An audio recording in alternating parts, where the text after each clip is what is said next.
झटपटीत बनणारा चविष्ट प्रकारचा पास्ता बनवण्यासाठी लागतो पास्ता मसाला, पिचकू, सोया सॉस, तिखट, गाजर, टमाटर, कांदा,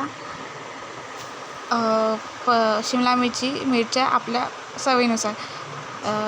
एक टोपात थोडं गरम पाणी करून घ्या. तेल टाकून त्याच्यात पास्ता टाका. 5 मिनटं हाय फ्लेम, 3-4 मिनटं लो फ्लेममध्ये शिजू द्या. नंतर एका कढईत तेल गरम करून घ्या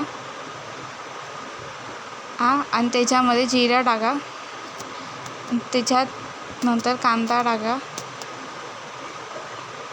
आणि 2 मिनटं फ्राय करा आणि त्याच्यानंतर सर्व भाज्या टाकून मिक्स करून घ्या. सर्व भाज्या 2 मिनटं हाय फ्लेमवरती शिजू द्या आणि त्याच्यानंतर लो फ्लेमवरती 5 मिनटं त्याला क्रिस्पी होईपर्यंत शिजू द्या. त्याने भाज्यांची चव एकदम चविष्ट लागते. त्यानंतर आपण त्यामध्ये इत्यादी प्रकारचे मसाले टाकून घेऊ, जसे की गरम नाही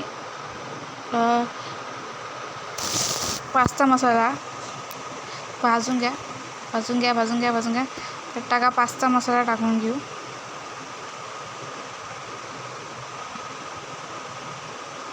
पास्ता मसाला आणि त्यानंतर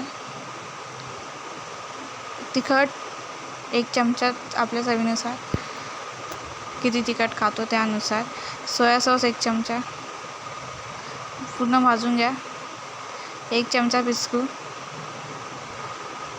आणि त्याच्यात थोडं मीठ टाकून घ्या आणि नंतर पास्ता मिक्स करून 2 मिनटं वाफेवर शिजवून घ्या. आपला पास्ता हा तयार झाला आहे. एकदम सोप्या पद्धतीने बनवणे.